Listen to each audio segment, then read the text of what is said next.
अगर किसी अस्पताल के एक वार्ड को रात ठीक 3:17 पर बंद कर दिया जाए और वहां भर्ती हर मरीज अगली सुबह बिना किसी निशान के गायब मिले, तो क्या आप उस अस्पताल में रात बिताना चाहेंगे? वाराणसी के बाहरी इलाके में बना सूर्या लाइफ केयर हॉस्पिटल बाहर से बिल्कुल सामान दिखता था। सफ़ेद दीवारें, शांत कॉरिडोर, रिसेप्शन पर मुस्कुराती नर्सें।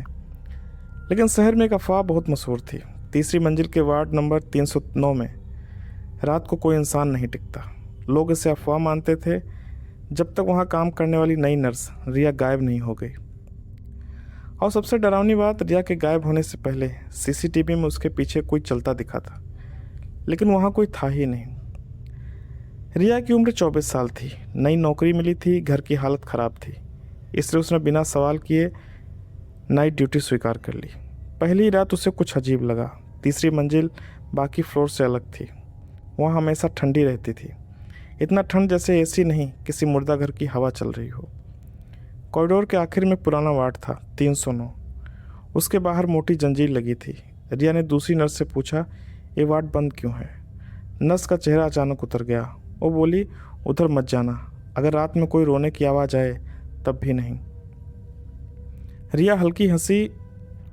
उसे लगा सब लोग डराने का तरीका ढूंढ लिए हैं। लेकिन उसी रात ठीक 3:17 पर पूरे फ्लोर की लाइट एक सेकंड के लिए चली गई और उसी अंधेरे में उसे किसी बच्चे के रोने की आवाज़ सुनाई दी, धीमी और कांपती हुई, मम्मी। रिया चौंक गई। आवाज़ वार्ड 309 के अंदर से आ रही थी, लेकिन रिकॉर्ड के हिसाब से उस वार्ड में पिछले 11 सालों से कोई मरीज भर्ती ही नहीं हुआ था। रिया धीरे धीरे वार्ड 309 के दरवाजे के पास पहुंची। जंजीर हल्की हिल रही थी, जबकि वहां कोई नहीं था। कॉरिडोर की सारी लाइट अचानक धीमी पड़ने लगी, जैसे पूरा फ्लोर सांस ले रहा हो। रिया ने डरते हुए दरवाजे की छोटी कांच वाली खिड़की से अंदर झांका और उसका खून जम गया। अंदर एक बच्चा बेड पर बैठा था, पीठ उसकी तरफ थी। धीरे धीरे अपना सिर घुमाने लगा, लेकिन सिर ज़रूरत से ज़्यादा घूम गया, पूरा 180 डिग्री। अब उसका चेहरा रिया की तरफ था, आंखें पूरी सफ़ेद, मुंह जला हुआ और होंठों से सिर्फ एक बात, दीदी बहुत दर्द हो रहा है। रिया चीखते हुए पीछे हटी, तभी पूरे हॉस्पिटल की बिजली चली गई। पूरा फ्लोर अंधेरे में डूब गया और उसी अंधेरे में उसे कई लोगों के पैरों की आवाज़ सुनाई देने लगी, ठक ठक ठक, जैसे बहुत सारे लोग धीरे धीरे उसकी तरफ चल रहे हों। रिया ने मोबाइल की फ्लैशलाइट ऑन की, लेकिन रोशनी में जो दिखा उसने उसकी सांस रोक दी। कॉरिडोर की दीवारों पर छोटे छोटे हाथों के जले हुए निशान थे। कुछ निशानों से अभी भी धुआं निकल रहा था। और तभी पीछे से किसी ने उसके कान में फुसफुसाया, तुम भी हमें छोड़कर जाओगी क्या? रिया पलटी, लेकिन वहाँ कोई नहीं था, सिर्फ व्हीलचेयर अपने आप हिल रही थी।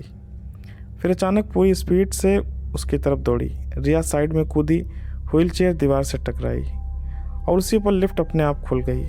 अंदर एक डॉक्टर खड़ा था, पुराना जला हुआ कोट, चेहरे की आधी चमड़ी पिघली हुई और आंखें पूरी काली।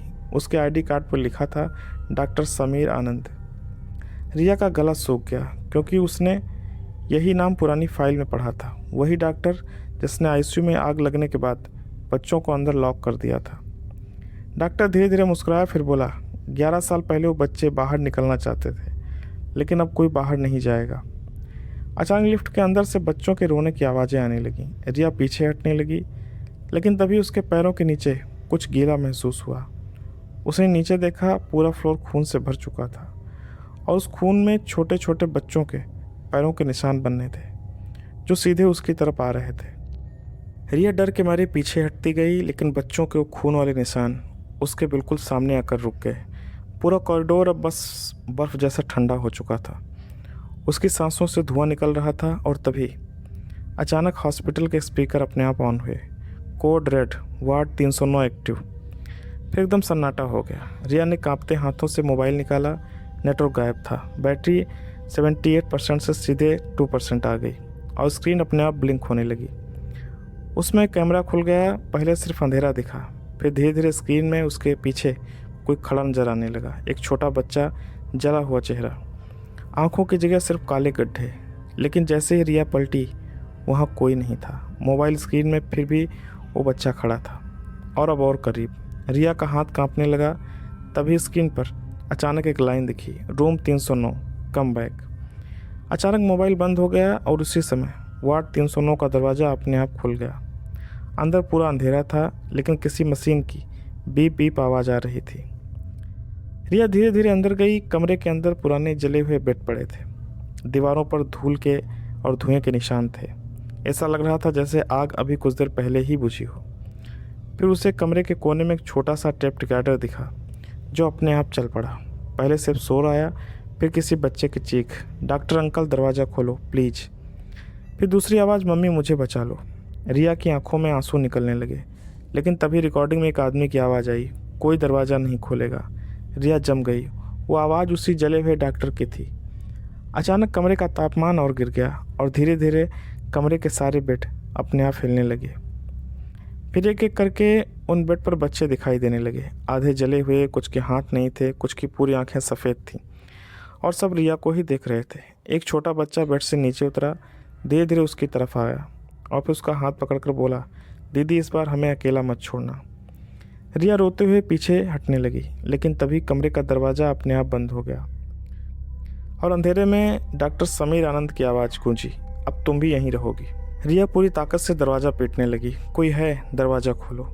लेकिन बाहर से कोई आवाज़ नहीं आई। कमरे के अंदर सिर्फ मशीनों की बीप और बच्चों की धीमी रोने की आवाज़ गूंज रही थी। अचानक सारी बीप एक साथ बंद हो गई। पूरा कमरा खामोश हो गया, इतना खामोश कि रिया अपनी धड़कन सुन पा रही थी। फिर अचानक कमरे के कोने में रखा पुराना टीवी अपने आप ऑन हो गया। स्क्रीन पर सिर्फ सफ़ेद शोर था। फिर धीरे धीरे तस्वीर साफ होने लगी। वो हॉस्पिटल का पुराना सीसीटीवी फुटेज था।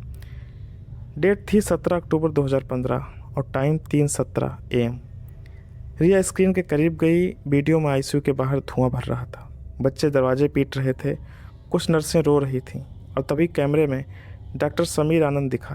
वो बाहर खड़ा था और उसने खुद अपने हाथों से आईसीयू का दरवाज़ा लॉक कर दिया। रिया का पूरा शरीर कांप उठा, लेकिन असली डर अभी बाकी था, क्योंकि अगले ही सेकंड वीडियो में डॉक्टर समीर आनंद अचानक कैमरे की तरफ देखने लगा, सीधे रिया की आंखों में, जैसे उसे पता हो कि ये फुटेज कोई देख रहा है। फिर उसने मुस्कुराकर धीरे से कहा, तुम देर से आई हो। रिया का गला सूख गया, क्योंकि पुराना रिकॉर्डेड फुटेज था। फिर भी उसने जवाब दिया था। अचानक टीवी स्क्रीन पूरी काली हो गई और उसी काली स्क्रीन में रिया को अपना रिफ्लेक्शन दिखा, लेकिन उसके पीछे 6 बच्चे खड़े थे। रिया तेज़ी से पलटी, कोई नहीं था। फिर वापस स्क्रीन की तरफ देखा। इस बार बच्चे और करीब थे और उनके बीच डॉक्टर समीर आनंद खड़ा था। उसका आधा जला हुआ चेहरा धीरे धीरे मुस्कुरा रहा था। तभी टीवी से खून बहना शुरू हो गया, लाल गाढ़ा खून, जो धीरे धीरे फर्श पर फैलने लगा। रिया पीछे हटने लगी, लेकिन उसका पैर किसी चीज़ से टकराया। उसने नीचे देखा, एक पुरानी नर्स डायरी पड़ी थी। कवर पर नाम लिखा था, नर्स मीरा। रिया ने कांपते हाथों से डायरी खोली। पहले पन्ने पर लिखा था, अगर कोई ये पढ़ रहा है तो समझ लो तुम भी फंस चुके हो। रिया तेज़ी से पन्ने पलटने लगी। डायरी में लिखा था, अगली वाली रात सिर्फ बच्चे नहीं मरे थे, बल्कि हॉस्पिटल ने सच छुपाने के लिए वहाँ मौजूद स्टाफ को भी गायब कर दिया था। जो भी सच जानता था वो धीरे धीरे गायब होने लगा और हर गायब इंसान आखिरी बार तीसरी मंजिल पर देखा गया। रिया की सांस अटक गई, क्योंकि डायरी के आखिरी पेज पर आज की तारीख लिखी थी, जबकि डायरी 11 साल पुरानी थी और नीचे ताज़ा खून से सिर्फ एक लाइन लिखी थी, रिया पीछे मत देखना। रिया की आंखें फैल गईं। धीरे धीरे, बहुत धीरे उसने सिर घुमाया और इस बार उसके ठीक पीछे डॉक्टर समीर आनंद खड़ा था।